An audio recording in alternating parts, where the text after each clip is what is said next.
What up there, Dustin? Yo, yo, yo. What Let is everybody going on, jump Facebook? on, and we'll get today's bike started here shortly.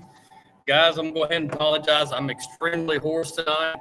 Got a sinus infection that's kind of kicked me down, but hadn't kicked me out yet. You'll Uh, get kicked out here eventually, I'm sure.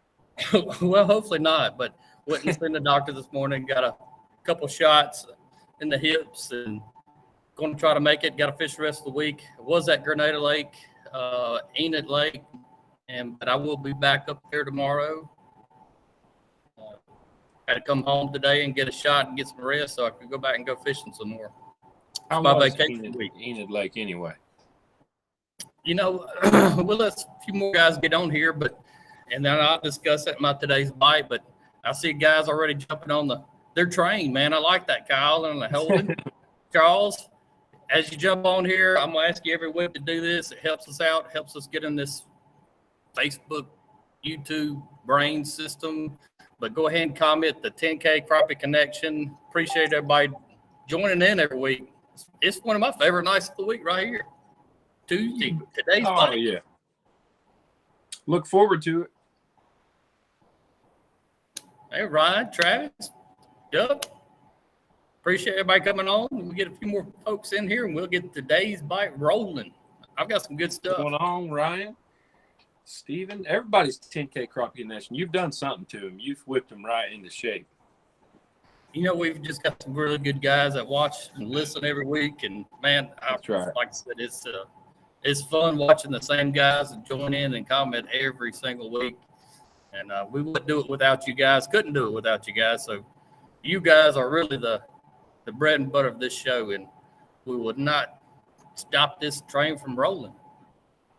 Look forward. Travis Goodwin, I seen you were whacking on some fish in the Toka, I believe, if I'm paying good enough attention. Mm-hmm. It looks like you've been catching them at the Toka. I think that's who I seen catching them. We'll see. Give us that fishing report, brother. What's going on, John Mayo? Hey, guys, are we lagging, by the way? Brad said that I might have been lagging. So are we clear? Everybody, can y'all hear us? It all sounds good? I think Dustin's a little lagging, but we're going to get it rolling. I'm always lagging. But there you go. You just lagged a little bit, but as you're getting on there, guys, you're doing a great job. Let's hit that 10K Crappie Connection. Let's get this party started. I got some cool stuff I want to talk about this week, too. Duck Osborne, I've got to agree with him. He said those itty bits are on another level, and he is right. They are really good. And look, I'm kicking the shoes off. Ran 2 trips today and just barely made it home in time for the live. This is a good time. Nathan, Bobby, John, Christopher, y'all keep on rolling, fellas. I appreciate it. We got 62. We'll hit 75, and we'll get it rolling. A few more to go, 66. Let's rock. John Mayo, I saw that, brother. I saw you. Dustin is good. Brad is lagging a little bit. That's a bad sign, Brad. But, Kyle, I appreciate the update. I was just like to let Brad know who was really the lagger. Okay. My cousin Reggie, appreciate you coming on. Slab Buster. There's a 922 crappie barbecue. I like that. That sounds delicious, too. Holden Higgs been cracking them. He said 100+ every time he's out. Woo, smoking them, Holden. Good job, man. Like always, we really want to appreciate Crappie. Excuse me, let me repeat that. I want to really appreciate Bobby Garland Bates for putting this gig together for us and supporting it and really standing behind things and giving us some great baits to go out and play with every week that helped me put fish in the boat for my clients and do some fun stuff. We got a little bait of the week, but I'm going to show you right now what's been killing them on Grand lately. We'll start it. Still on that. Yeah, I'll just tell you the fishing report. We're still stuck on the black and chartreuse silver slab slayer. It is cracking the fish. Water clarity is still about the same. We finally got a little bit of rain, not near what we need to get the water back up and rolling like it normally is this year. It has been a more challenging spring than I can remember. Last year was a lot simpler, and it's crazy too because we had this big flood last year and everything was a mess, but I followed the clearer water and still just wrecked the fish, and then went back on the banks after the flood and cracked them on the banks, and it just has not done that this year. I don't know if it's due to the weather or what, but it's like so dramatic weather changes that we're getting like 10-degree water temperature changes in 2 days. So I think that's messing a lot with the fish coming in. We just got 2 90-degree days in a row weather. And last week we had, no, not even a full week ago, we had 30 degrees in the morning, 30, 31 degrees. So it's just messing with the fish a little bit, I think, but finally starting a little bit of a pattern, and it's getting into the early summer pattern. So it's happening a little quicker than it did last year. Starting to see fish on brush, docks, and suspended. So you got all kinds of ways to catch them. But finally, my summer brush piles are starting to hold fish on them as of today. The second trip, we keyed in on just brush, 15 to 20 foot of water, and they were starting to load on it, and pretty good fish loading on it too. So we're having to weave through a lot of small fish sometimes to get to the big fish, but we're still catching limits and having a great time doing it. I say sometimes because this morning, the first trip of the day, we rolled into one spot and caught probably 50 fish, and 30 of them were lunkers. And it's just, it doesn't always happen like that. You just have to keep moving until you hit the right spot. And I shot a video yesterday, hopefully be on YouTube here before too long, but it's just more about moving. Post-spawn pattern to me is just moving. You'll find these fish that are either inactive or not the right size. If you sit on them long enough, you've wasted an hour or 2 hours of fishing. If you keep moving, you'll stumble across aggressive and good fish. So keep moving, turn that trolling motor on high, or don't be afraid to pick it up and move across the lake. Keep moving different depths of water, and keep grinding. We've been doing super good. We've doesn't really matter line or weight of the size of bait or jig, but that color's been killing it, and we've been having a great time. Well, that's pretty good. My today's bite, I'm gonna backtrack from last week. I fished Enid yesterday, but last week I fished Ross Barnett, and it kind of brought to my mind this week's title for the show to say is key ways to stay on crappie and these transitional seasons to say, because right now on my lakes and even Enid, I kind of felt the same way. Is, you know, we've got some fish that haven't spawned yet. We have fish that are spawning, and we've got fish that are post-spawn and going into that summer pattern. It's like every single stage is going on right now. And that's how they survive. I mean, honestly, that's why they do it. They don't all spawn at the same time for that reason. So thank goodness. You know, last week I really keyed on Ross Barnett, and I shot a video as well that I can't wait to go out. I had a good old no-call, no-show on me and went fishing by myself and threw out some GoPros and talked to a lot of you guys as I was fishing.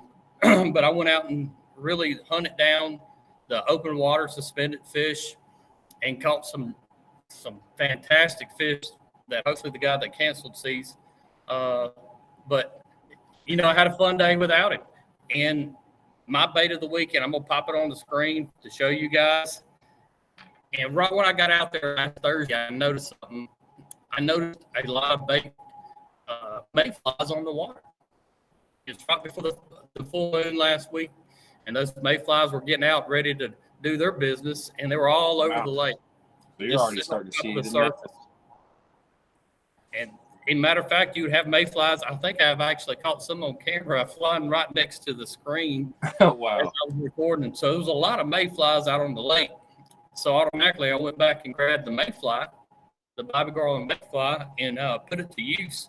And those fish really were up in the water column and looking for them. I seen fish sitting on structure, and I noticed pretty quickly those were the inactive fish.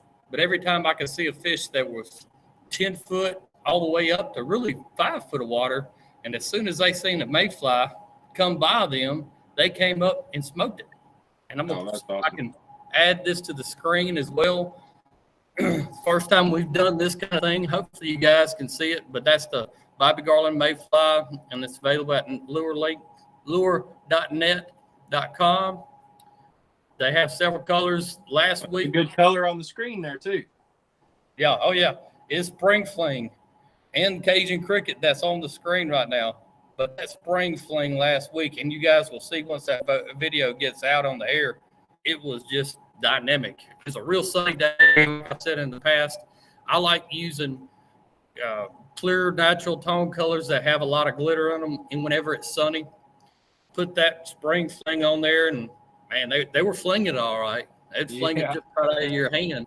flinging But fish really, out of the water, wasn't they? yeah, I really keyed in not on fish on brush and really concentrated on up feeding suspended fish and saw the bait flies on the water and put that bait out there. And, then they just smoked it.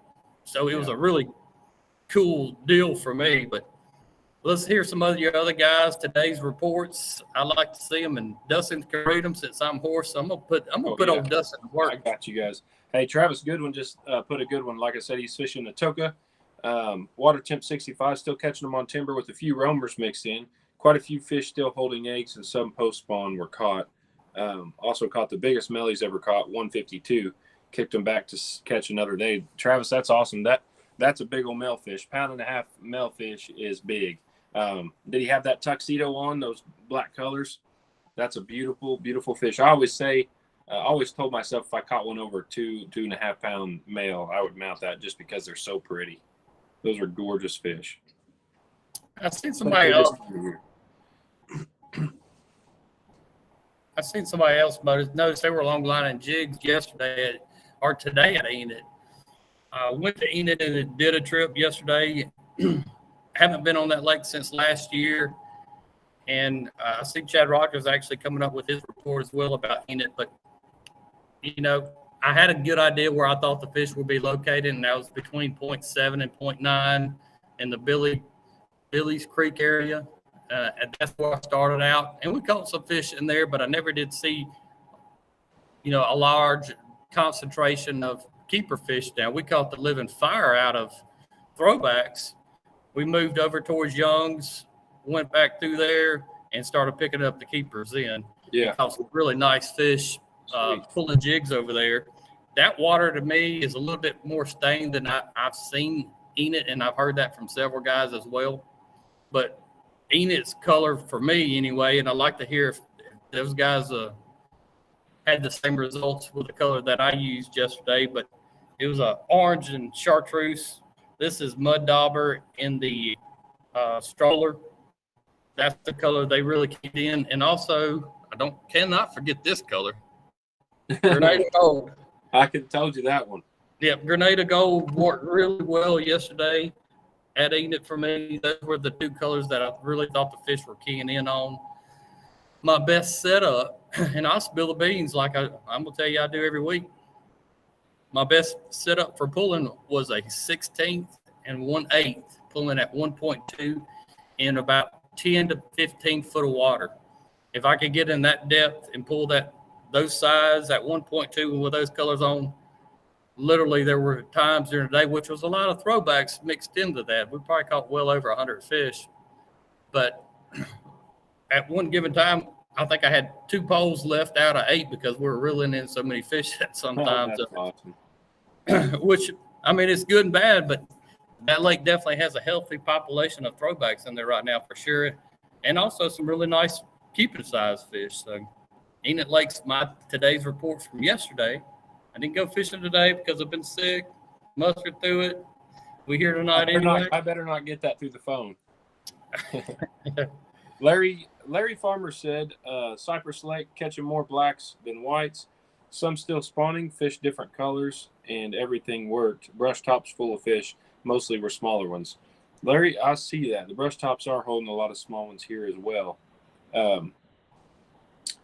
Let's see. John Gathright, what's going on, brother? Just seen him holler. Yeah, Travis Goodwin said that fish was rocking that tuxedo. That is awesome. That's a blast.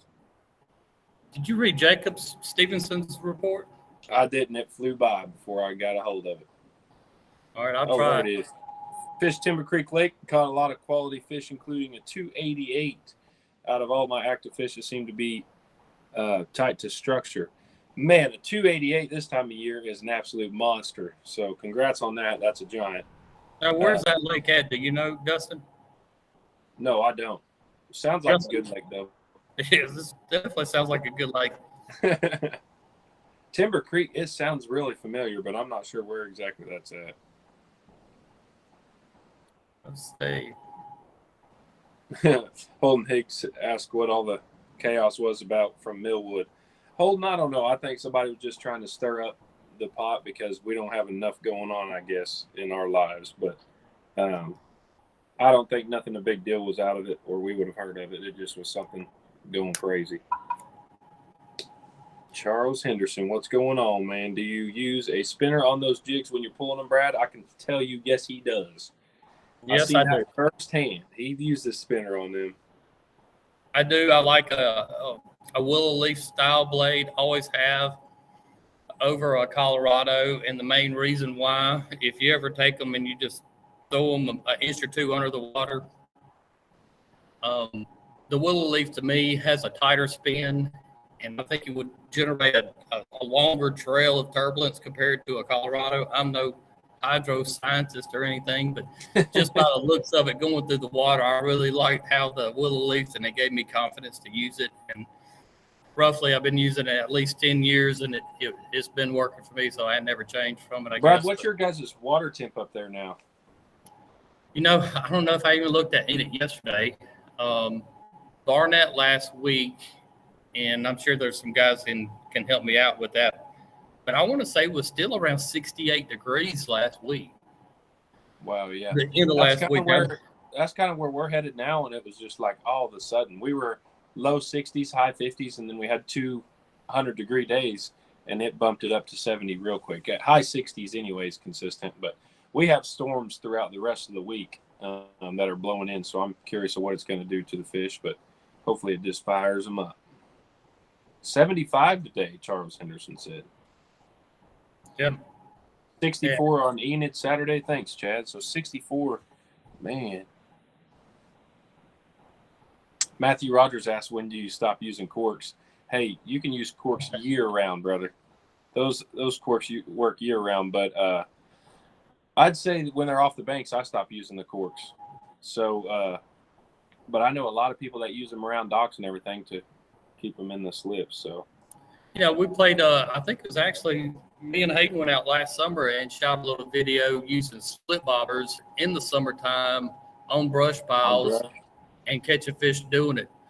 We went a little old school last year, and like I said, Hayden and I went out there and shot a little video casting slip bobbers to some brush piles, and it was real fun. So, I mean, you can use them in the summertime just as well. Yeah, no doubt. Sometimes it works. It's more of a better way to catch them sometimes. Brian Black, was you on Enid yesterday? I see your report. He said it was 0.10 above. Chris Collins says the wind has been 290 mile per hour. It's funny you say that because now the trees are bending over outside right now. I'm kind of like, what in the world? But the wind has not stopped blowing at all here. It is a consistent, the worst I've ever seen it this year by far. Maybe I've paid more attention, but it's just been brutal. Matt, that's a good question too, brother. I'm not sure who Hayden is. 79 on Poverty Point. Where's Poverty Point at? Where? Louisiana. Oh, okay, got you. I never fished that lake. I would love to fish that lake. It looks like a extremely good lake, and it's pretty close to me actually. 79. That is toasty. Yeah. Tim Howell's got a good report. Killing them, doing a little spider rigging. 10 to 14 foot of water. Double minnows on the bottom, baby. Wow, that's cool. Oh, Tim knows that's pretty deep. That's deep, ain't it? 10 to 14 foot. I mean, I guess for now, but off the bottom. Good work, Tim. John Mayo's using the same color this past weekend at Enid, so we might got a little something going on Enid with that orange and chartreuse rocking. So that water's probably still muddy as heck, I guess. It's way muddier than it typically is up there, and I know Tim and John and several other guys could confirm if I'm wrong, but it seems a little bit muddier. I know Tim actually told me that 2 weeks ago, and John Lee told me that same thing, and it is more stained than normal. For us fishing in Mississippi, Enid can get to be about the clearest water that I know of besides Eagle Lake. They run neck and neck in the summertime on clarity, and clear water for Mississippi is only about 3 foot. And they can't get up to 4, I'm sure, in some lakes, but Enid out of 4 lakes up north Mississippi, that would be the clearest typically. Actually, Chad Rogers, now that you say that, Chad said that the Louisiana state record came from Poverty Point. I've heard that. Now I know what lake you're talking about because I've heard that. That's why it sounded so familiar. Thanks, Chad. Yep. Brandon Thomas says he likes a little wind, makes the fish gather up on structure. I definitely ain't complaining with a little bit of wind, but the wind we've had, brother, woo! I've had enough of it.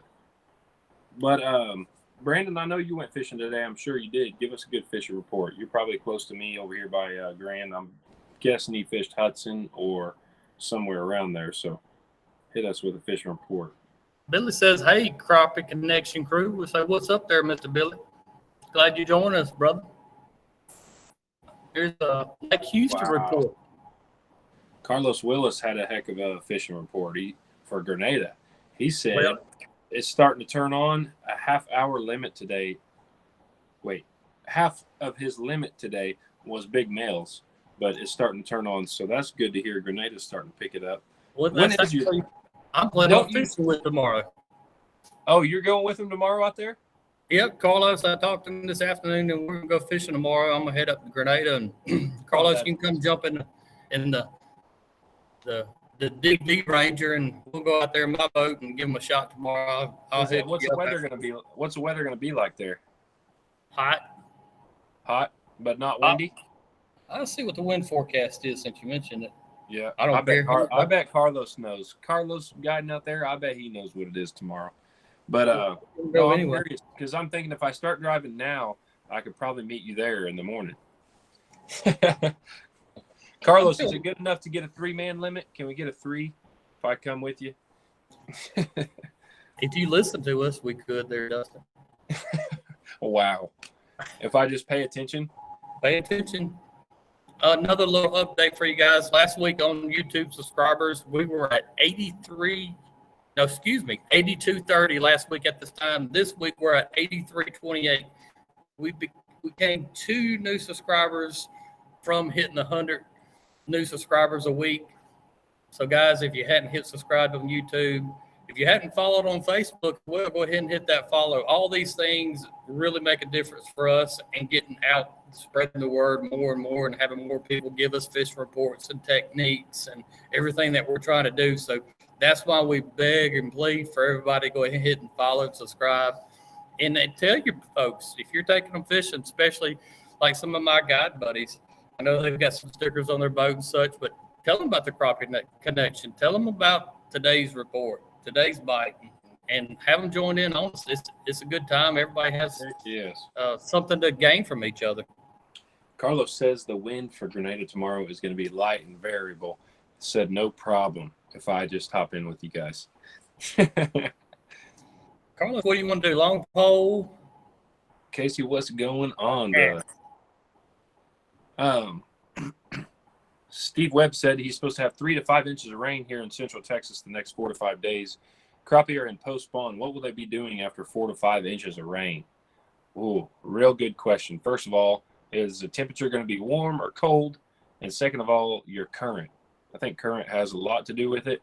But don't be afraid to where you're catching the fish now.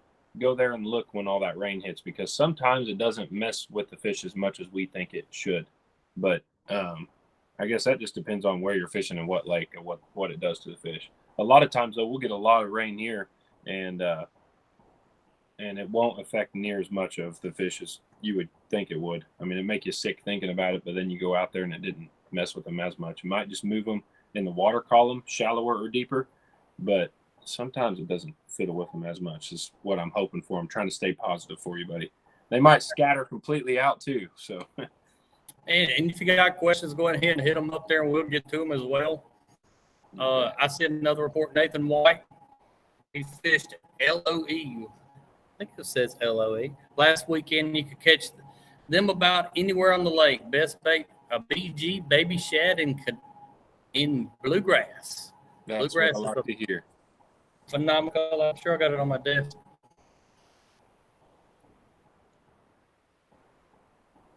Catch up here a little bit on the way down. I am way down. Brian Black said, have you heard about Arca-Butler, that they've issued flash flood warnings in the counties below the dam because of the failure in the dam structure? I have not heard that. I have not heard that either, but that does not sound fun at all. Chris Collins says swimming pools in Mississippi only have 2 to 3 foot of visibility. That's about right. That's funny. Chad said Carlos going shallow, 3 to 5 foot of water would be hard to long line. Ooh, if somebody could do it though, it would be Brad. At 5 foot of water, 5 foot of water, you could do it, huh? Absolutely. Absolutely. I could see it. And when I say 5 foot of water, if those fish are 2 foot deep, Chad, he will have that bait 1 foot 10 inches, okay? Because he wants it just to graze the top of the crappie's nose. It's something to watch, I'm telling you. John he just read about the Butler. John, thanks for the Millwood fishing report. He said they've got rising water again, I believe, and it's starting to be spotty. That lake did not show its true colors on that lake last tournament, but don't let that thing sleep on you. We just hit it at the wrong time on size of fish. Lake Ray Hubert, we're hitting strong today. Fish were 10 foot deep, and I caught 15 over 13. How'd you catch them? What bait? What style were you doing? Long lining, casting, dead sticking, live scoping, casting, slip bobbing? Let's hear it. Man, congratulations to Mike and Tony Shepard for the mega bucks. I hear that on Kentucky Lake. Did you see Tony Waters has one? Water temp up to 71 on Sunday. Couldn't buy a fish with a single pole, so swapped over to pulling. Caught a good many, but they were small and down around 15 foot of water. Tony, sometimes it takes cracking down and pulling the jigs, don't it, Brad? I mean, the guy trip I did yesterday was just 2 guys got in my boat and they wanted to learn how to long line and learn how I really looked at a lake that I wasn't on daily, and they want to learn how to long line jigs and how to adjust the depths and different things. And, it's I see that one. I'm not going to go over it. I'll hit that question in a second, but, keep trying these different techniques out there.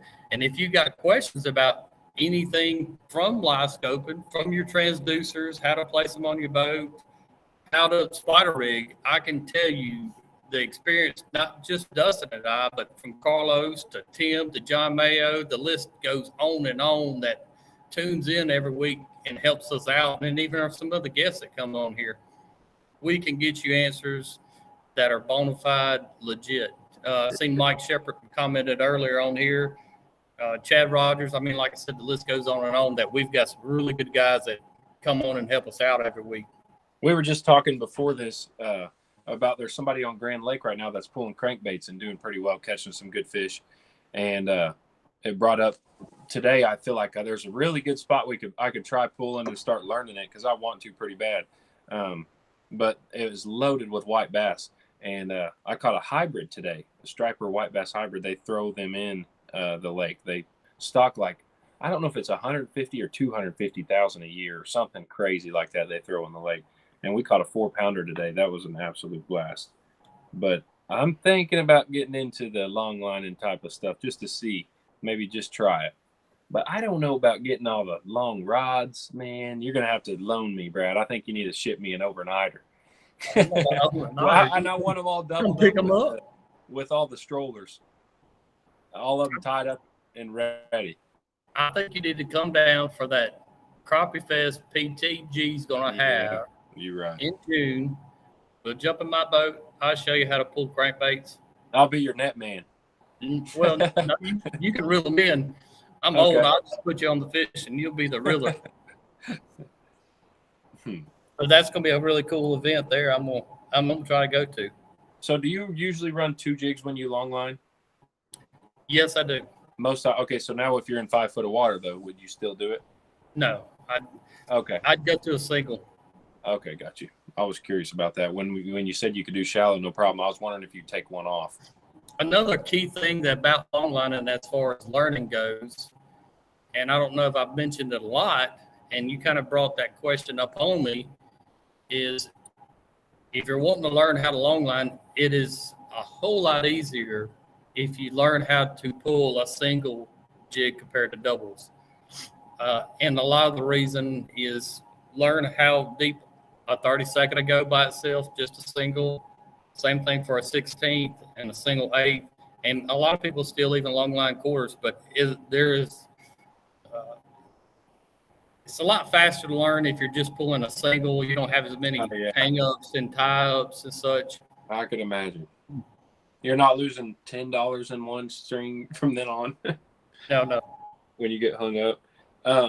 Travis Goodwin said the hybrids are pound for pound the hardest fighting fish I've caught. I can agree with that, buddy. I thought I had a Loch Ness Monster on today. I had the 7-foot dingo from Huckabee Rods, so a light action rod, and it sat there and just zzz, and I'm like, maybe my drag is too loose. So I tried tightening it, and it just kept going. I'm like, man, it was a blast getting that thing. And it was only like 4 or 5 pounder, 4 pounds. And I couldn't imagine these guys catching 10, 15, 20 pounders. That would be unreal.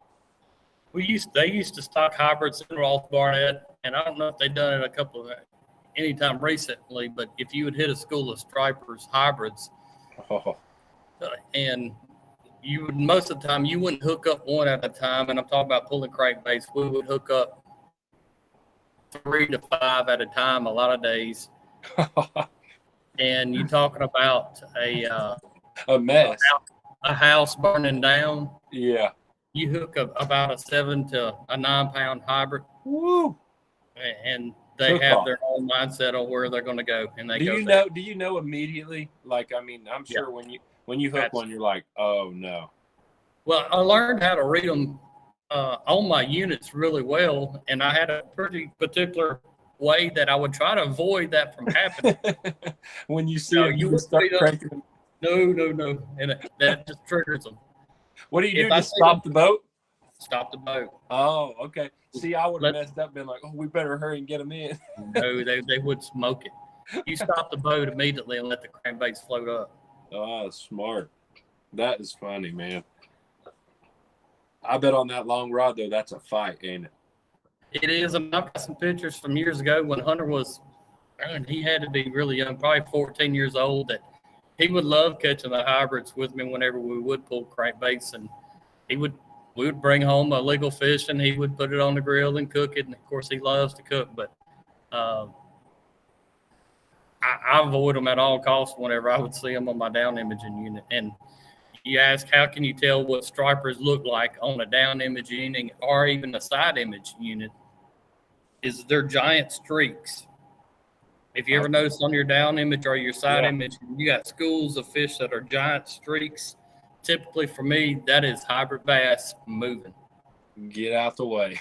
Get out the way. It is a bullet coming for your head. Did you see Lee's deal about the sucker fish? He threw back a drum and he regretted immediately not taking a picture of the sucker fish. Lee, very funny, brother. Very funny. I like that. We had a lot of good conversations about your sucker fish last week. Oh, that's good. I'm glad. You guys are missing out. Steve Webb says to start being more specific. Steve, we're going to work on that. I'll get Brad in shape here soon. Carlos, I can't wait more, buddy. I'm looking forward to it. And we'll shoot a little video with Carlos tomorrow and see if Carlos can get in a strange boat and catch fish. Ooh, and what are you going to charge him anyway? You going to give him a half price, or are you going to just give him the full? Well, it depends on what experience he wants. Does he want the full experience, or does he want just to go have a good time in half experience? Right. I mean, I'm easy like Sunday morning, bud. Okay, I got you. How far a drive is it for you for Grenada? Take a couple hours? It takes me to get to Grenada about hour and 40 to 50 minutes, depending on how hard I get it That's perfect. Hammer down. That's perfect. Carlos said he wants a 3-pounder. Hey, he can do that for you, Carlos, because I'm telling you. You don't have to pay unless we catch a 3-pounder. How about that? Yep. And I caught some good goose out there when I was there, so we'll get a 3-pounder. We probably could I know I could get a 3-pound catfish out there tomorrow. That's what I'm saying. He never clarified. Not everybody can catch a 3-pound black nose, Chad.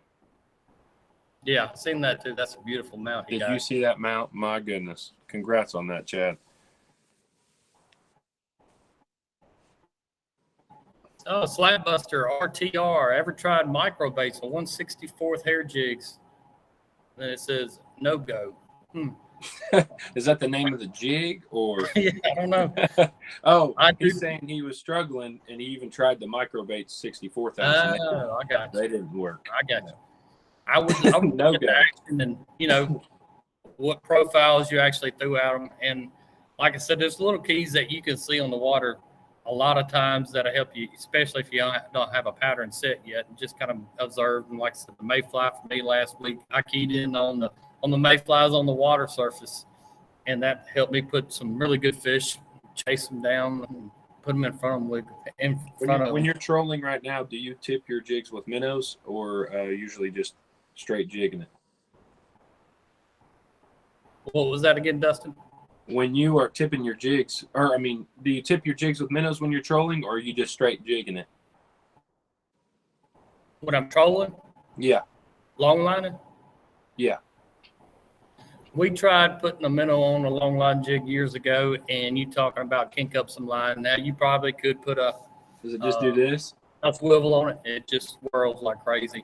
That's what I figured. And we tried it with swivels and everything else. So no, I do not believe in baiting minnows on long line jigs at all. John Lee just said that. He said can't tip the jigs with long line. See, I just learned something there. I would have never guessed that. I thought you'd have been fine.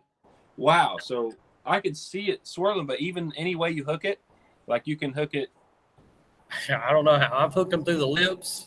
Okay, I was going to say through the lips straight. Maybe they swim with it, but no, it doesn't work. And you'll get your line all messed up, huh? It wouldn't. I don't. Long lining is a pure instinct for those fish to hit a bait. Yeah. Total reaction. It is not. They see a color. It's right. They tack it. That's the end of the story. Yeah. It's kind of like throwing it. Probably some Doritos towards you. If it was the right flavor, you just grab it out of the air. Well, any more as heavy as I'm getting, I'd probably eat any of it. But,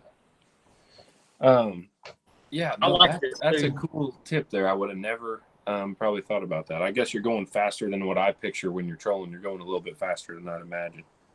1.2 is my standard speed. So tomorrow when you get out on the lake, yeah. Show yourself 1.2 and you'll see how much. I mean, that's pretty dang. That's moving pretty good. Yeah. How does the shad spawn affect the crappie fishing during the morning time? Is it better to fish the crappie in the later day? Man, that's a good question. I always found better in the morning. I don't know if the fish move up really shallow or start feeding at night or in the evening time, but even in the summer or right now, it's like in the evening, I struggle a little bit more with the fish than I do in the mornings. And I think that's because what I've always noticed is fish at night feed a lot heavier. So they're up and moving like crazy. And in the morning, I don't know if they're set up and finally just, come to their cover and relax throughout the day. But I can find fish congregated a lot better in the mornings. I kind of guess, and I've seen Bo actually come up here and he says, avoid big schools of bait fish. And I've noticed in the summertime, personally, and it really keyed in my mind last summer, is if I've gotten areas that had a whole lot of bait fish in there, shad spawning, it almost seemed like an area that was too much going on. And I could find fish on structure in that area. And I guess it would be like, just so much food around them, they couldn't concentrate on one thing to even bite it. Yeah. So I tried it really last year more than ever, and with the aid of live sonar, seeing that particular scenarios is I avoid areas that have a large concentration of bait fish. There's just too much going on. Yep. That was the flat I was talking about, was just full of everything. When you find bait fish, you find bass, catfish, everything. Chris Hambrick had an awesome comment here. He said he's enjoyed the show the last 5 weeks. I missed his comment, so if you could read it, but it flew up under all the other ones. Who was it? I appreciate the kind words, and I hope you are enjoying it and you continue to enjoy it, brother. That's pretty awesome. I think he said he witnessed the show. He just had a newborn, by the way. Congrats on that. But he witnessed a show at 1 a.m. feeding his baby. Good. Yeah, that's our future right there. Like dang right. Start holding that baby up a little bit and show her, hey. Yeah, we need that baby. We need all these babies out there in the future. Yes. Yep. So he said he found you on YouTube. So that's pretty awesome. Awesome. Hopefully you subscribe. If not, hit that subscribe and follow button. Turn on your notifications. We get all over. Steve Webb. He's got some greenhorn. Let's see, junkies that don't know lingo. That's where I told. I've got plans on doing a show just based on that same, all of our lingo.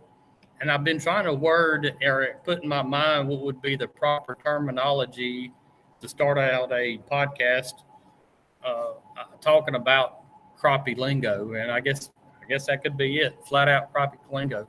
Yeah, it is hard. Yeah, I appreciate that because it's hard to. Sometimes we can get out of hand with our slang and not realize that there are some greenhorns, including me. You may be green. Brandon Thomas says he finds the big schools of shad on flats in the summer and finds the biggest stumps he can in the area and works the crappie over.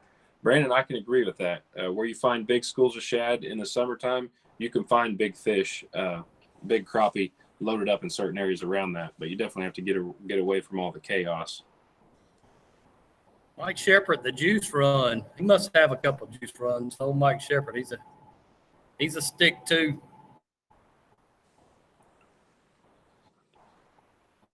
I'm trying to catch up with some of these guys' comments. Same here. I appreciate y'all commenting. And again, without Bobby Garland baits, this would not be possible. And I'm going to show you. Are we going to throw our colors at them yet here with our mayflies? I'm going to show you guys 2 of my favorite mayflies. I had 5 here, but Brad kind of rent me a couple. But you got to go with electric chicken. That's going to be one of the bad dogs. Okay, electric chicken. And then I don't know between these 3, man. I do really good on Grand with this one, so I'm going to just do it. But this is the Chartreuse Red Glitter. I should pull one out. Hopefully you guys can see it. That's Chartreuse Red Glitter mayfly. I'm gonna get credit for that color for the mayfly. You are? That color got produced in the mayfly because of me. Oh, okay. Wow. You want a cookie, buddy? What? I'm just saying you can thank me for that, Dustin. No, I appreciate you very much, Brad, because this is a killer. We haven't had the mayfly hatch yet, so we're not where you're at on that stage, but I cannot wait to start cracking them out. Usually when the water comes up, like I always said it was going to in the spring, it hasn't, but this is one of my go-to, one of my favorites. We use it on the Red River a little bit, and it's a killer. This color is a good one. So what made you want them on that, the mayfly? You just kind of pushed it? Yeah. Whenever that bait was getting developed. Kind of a big dog like that, ain't you, brother? Hey, bark, bark. One more. Tell me what that one is, Brad. Bluegrass. Yeah. That you was faster than I thought you were going to be on that one. I'm a big old and sick, but I'm still here.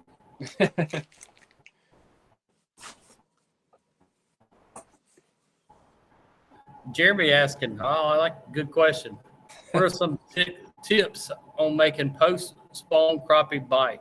I have a tournament on Kentucky Lake this weekend. Hopefully we can get Mike Shepard to relate to that. He's probably fishing that tournament, so I don't know how much beans he will actually spill.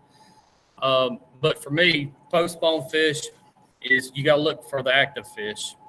And that, we'll have different comments even tonight saying, hey, the active fish were on sitting on stumps, or my last week on the reservoir were the highest water suspended fish I could find. If I could find a fish sitting 5 to really 9 foot, I would just about bet everything I had that fish was going to react and try to bite it. Ain't that crazy? So for me, I typically always look for fish the highest in the water column to target first. Whether I'm long line jigs, spider rigging, or anything else, I try to work myself down in the water column. So if I see fish sitting at 6 foot, I'm going to try to catch those first. those fish first in the water column. If they won't respond or bite right, I move it on down until I find the active fish in the water column. But I'm always going to look for the highest fish relating in the water column to fish for first.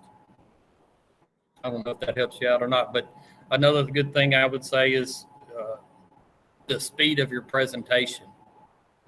And I showed it on the video last week when I shot it. Can't wait for it to come out. But it's actually, instead of holding the jig still, it's probably some of these tournament guys are not going to really love me saying this too much, but it's the truth. Is if you notice, especially on this video I'm gonna release, I tap the jig, the pole itself a lot. I tap it with my finger, my trigger finger, what I call it. I don't tap it enough that I want the pole to bounce like crazy. I just tap it enough to make that jig kind of vibrate. And then once that fish relates to it, notices it, I want to bring it away from them. And that was really one of my keys last week, is tapping the jig pole, getting the fishes to notice it, and then slowly bringing it away from them. I've even had the erratic tap so bad, even in the summertime when they get really finicky, I've reached back and tapped the client's butt of the rod, and I'll sit there and just say, like, hold it still, and I can tell when the fish eats it, but I will tap it super fast and super hard until the fish eats it, but they'll eat it while it's vibrating. But if you stop tapping it or you just hold it there, it won't eat it. So sometimes you just got to keep shaking it, and it just drives them so nuts. If you're close enough and they're looking at it and they see it just start shaking, they'll come up and whack it. But it's hard to feel the bite like that, so you really have to be tuned into your electronics. Steve Webb asked if those baits were for clear water. They work for either or super well. I'm starting to learn with the stuff we have now that the clear water and murky water baits anymore both intervene with each other. It's just the day and style of baits you can use. But I've used, at Grenada, I used almost a clear see-through bait and was just smoking them on it. So we've kind of learned that I don't know if I would ever put it in a category anymore. I wouldn't put there's a clear water bait and a muddy water bait no more, because I've caught them at Grand Lake with, and this is clear water, in really clear water in the summer. One of my favorite colors to use is orange, Cajun cricket. And I would never imagined, I'd always pictured being muddy water. So, and that's just something when the fish weren't biting, I just started going through baits like crazy. And then finally found baits they would eat, but they were just kind of off the wall. So I thought, I don't think no more I put them in categories of muddy or clear water baits, just whatever's working that day. You got to get it all, in my opinion. I'm asking this question. I see Paul from YouTube asking, what braid do you use to pull crankbaits? I like a 15-4, a really small diameter braid. And probably what you're thinking is, why are you using such a small diameter braid to pull crankbaits? Is for the simple fact that I can get it to dive deeper with less amount of line out. So if I'm running a river channel, a contour break, and I'm wanting the baits to get down deep without being extremely far behind the boat, I can use a smaller diameter braid and get those baits to dive deeper compared to a 10-pound or anything else. So I like a small diameter braided line. And another thing that once Dustin, if he can come down here, one of those crankbaits I'll show him, is that I like. Odds are I probably won't be able to, but I would love to. Another thing that I like doing with crankbaits is I like alternating the color of the braid. K9, I know they've got several colors out there in the same diameter. So I'll start out, say my 8-foot pole, I'm going to use pink. My 12-foot pole, I might use a brown or moss green or whatever. And then I'll use a high-vis orange. And you're probably thinking, why are you using so many different color braided line? And some of you guys are probably going to know the answer already. But the gospel to that, for me anyway, is that, and I'm not fishing clear water like Dustin, so it might make a difference there, but not a huge difference. But I want a different color braid for number one factor is if I have a line that hits each other and they get tangled up. If we would sit down together and I have a black line and a blue line or rope or anything else tied together with two different colors, it's a whole lot easier to untangle lines if they're different colors. That might not sound a big deal, but it actually really, really is. I did not think that's where you were going with that. Really? Yeah, I didn't know why you used different colors. I just thought it was something off the wall. That's smart though. It's for your old eyes. Just be honest. You know, you're starting to kind of, your eyesight ain't quite working like it usually does. So untangling's kind of driving you nuts a little bit. I got Mike Shepard. He responded. I kind of put it on him, and he responded. I appreciate that. Yeah, he's telling us how he won the tournament this week. Him and Big T. Go ahead. I'm kind of spill it there, Dustin. Hey, quick question though. When you're running the crankbaits, before I forget, what knots do you tie on the crankbaits? Loop knot or what? I use a polymer knot on the crankbait. Ah, good man. That's the strongest knot there is. So I would use a polymer too. All right. Mike Shepard said the key for us was casting and staying off of the fish. We would go in and drop on them, and we would use a tickle fry action bait. But I'd say warm as it is this week, you would have to downsize to a non-action bait, something really small. And I know a couple of those baits. Those itty bits, guys, is something that I would throw in the summer. Probably one of my favorite summer baits is an itty bit, just due to the small profile. I know I've got one in here. You know, SK's Crappie Catching Adventures, you know, I definitely agree. And the month of May, and like I said at the beginning about this week's show, title was catching on these transitions. The month of May, at least in the South, is you've got spawning fish, you've got some pre-spawning fish, you got post-spawn fish, and we're also starting to get a few summertime pattern fish. So right now I see in some of these lakes, we got 4 different things going on in the lake. That is the white chartreuse slab slayer itty bit. But guys, he's talking about downsizing to a small non-action bait, something just not a lot of stuff going on. Those will absolutely destroy him in the summer. Itty bit, slab slayers is a mean one. Promise you. Brad, you said you casted the itty bits a lot in the summer, didn't you? Oh, yeah. I absolutely went crazy for them. I talked to one of the guys on there, and he said that you will tie the big jig on top, small one on the back? Yep. Or vice versa? Okay. No. Big jig up front, small jig on the back. I remember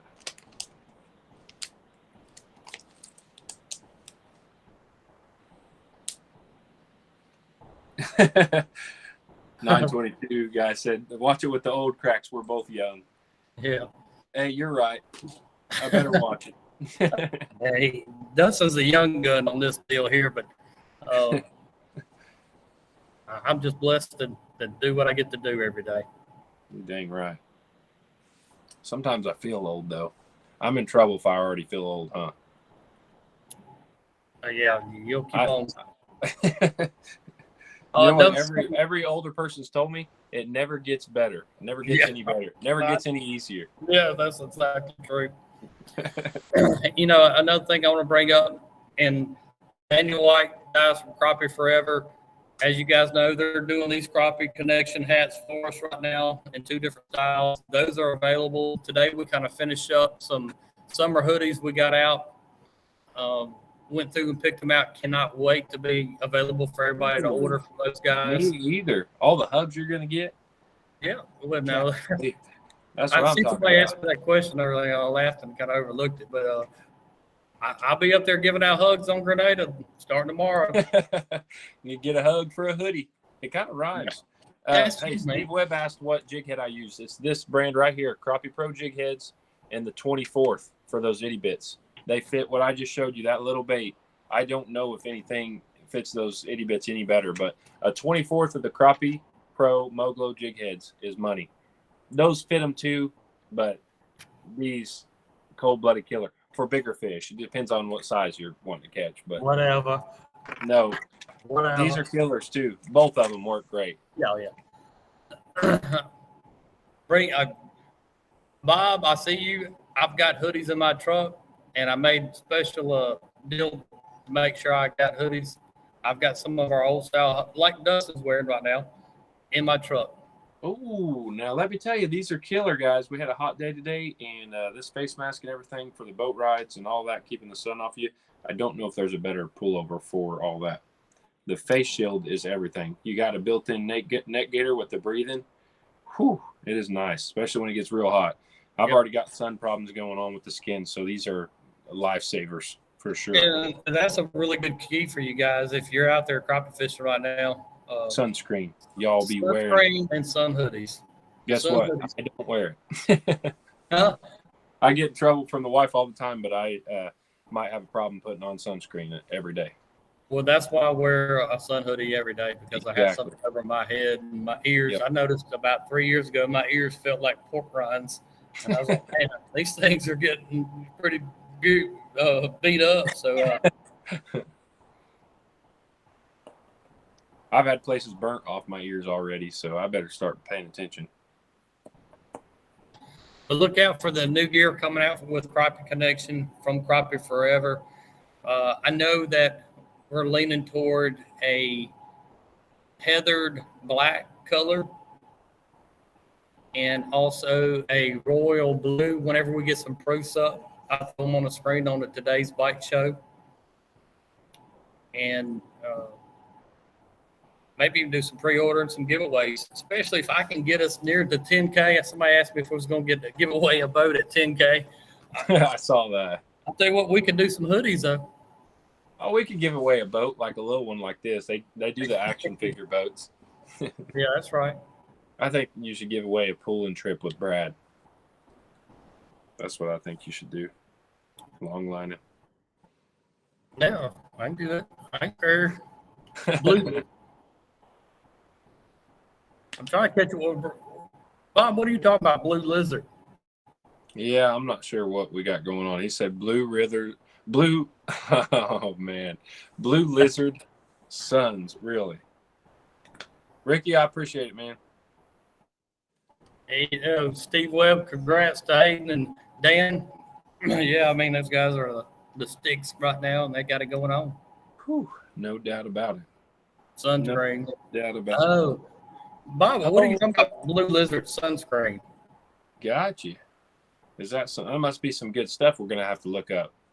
Blue lizard sunscreen.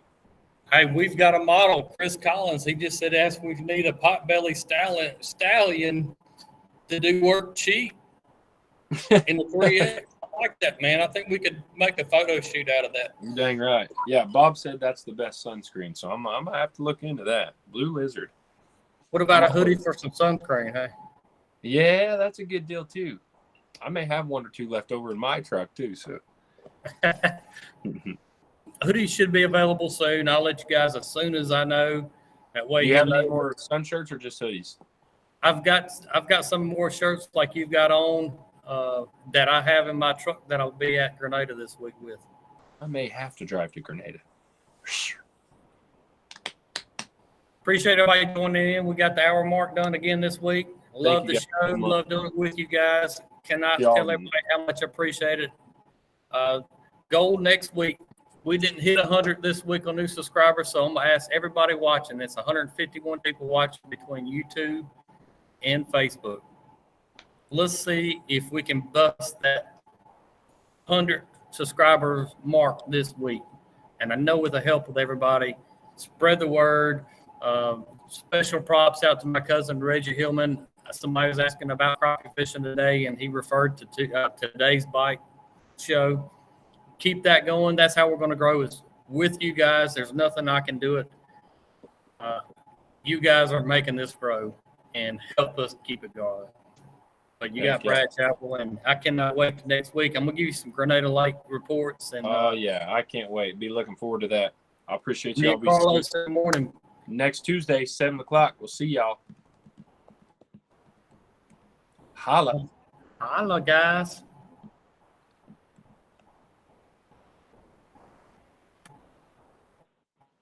Trying to.